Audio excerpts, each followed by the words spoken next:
마트에 가면 심하게 떼를 쓰는 아이들을 만나고는 해요. 장난감 코너는 뭐 장난 아니죠. 예, 자기 원하는 물건을 얻기 위해서 바닥에 드러눕고 울고불고 하는 녀석들도 정말 많고요. 옆에 선 엄마는 되게 안절부절 못합니다. 아이를 달래는 엄마도 있고 참다 못해서 정말 등짝을 철썩 때리는 엄마도 있고, 이러나 저러나 곤란한 건 매 한 가지입니다. 이럴 때 엄마들은 보통 머리가 멍해집니다.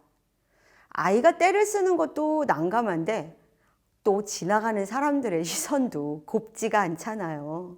대놓고 끌끌 혀를 차는 어르신들이라도 있으면 그야말로 쥐구멍에 숨고 싶어집니다. 때로는 아이보다도 타인의 눈총이 엄마를 더욱 힘들게 합니다. 아휴, 애를 왜 저렇게 잘 키워? 질책하는 듯한 눈길을 신경 쓰다 보면 평소 지키고 있던 훈육의 원칙 같은 건 어느새 잊어버리고 맙니다. 얘가 지금 여러 사람 앞에서 날 망신 주네?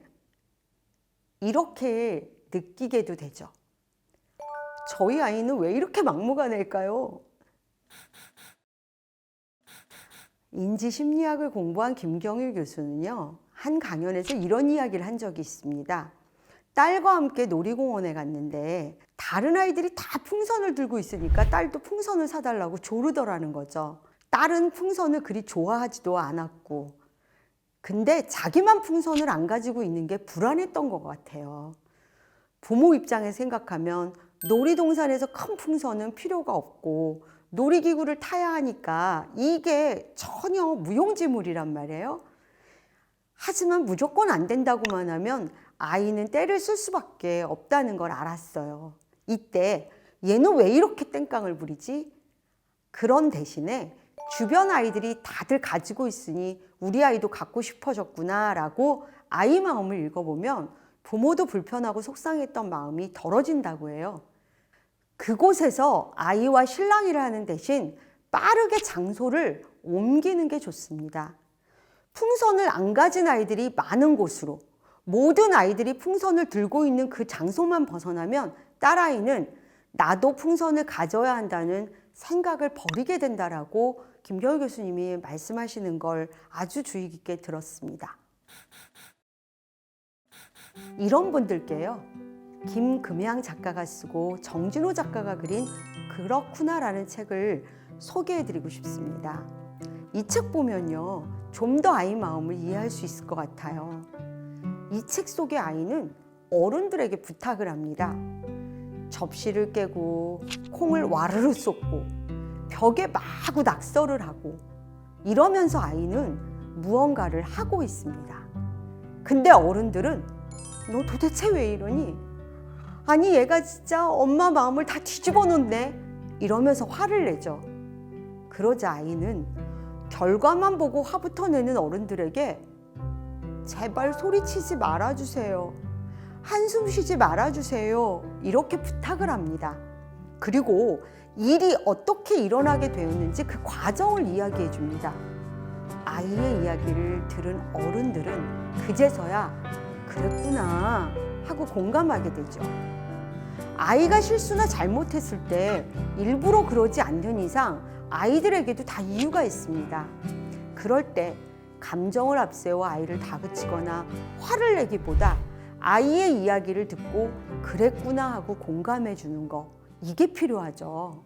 의사소통을 통한 인상의 형성에서 여러 채널들이 갖는 비중을 연구한 앨버트 메라비언이 1971년 펴낸 침묵의 메시지예요. 되게 중요한 말이 있어요. 상대방에 대한 인상이나 호감을 결정하는데 말하는 내용 7%, 목소리 38%, 바디랭귀지와 같은 시각적인 이미지가 55%의 영향을 미친다는 이론인데요. 한마디로 말해서 행동의 소리가 말의 소리보다 크다는 거죠. 그러니까 7, 38, 55 법칙이라고 하는데, 메라비언은 대면 커뮤니케이션은 어휘, 목소리 톤, 신체 언어 이 세 가지 요소로 이루어지는데 상대에게서 받는 인상에서 메시지 내용이 차지하는 건 7%밖에 안 되고요. 38% 음색, 어조, 목소리, 그리고 청각 정보, 그리고 55%는요. 눈빛, 표정, 몸짓 등 시각 정보라는 거죠. 생각해보면 이거 아이에게만 아니잖아요.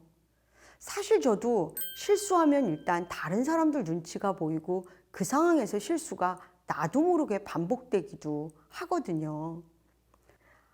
혹시 아이가 실수를 할 때 무조건 그렇구나 하고 긍정하고 공감한다고 아이가 버릇 없어지거나 그렇게는 안 되니 여러분 걱정하지 마세요.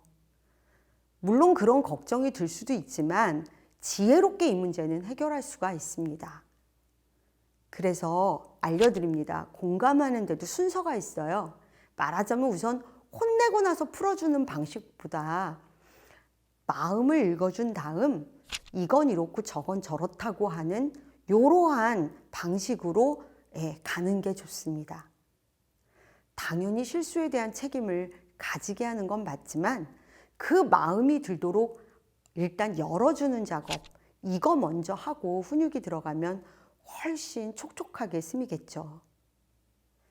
마음을 읽어주고 그 마음에 공감한다는 거 바로 잔뜩 위축되어 유리벽으로 자기를 방어하고 있는 사람들의 마음을 촉촉하게 만들어주는 너무 귀한 마음 작업입니다.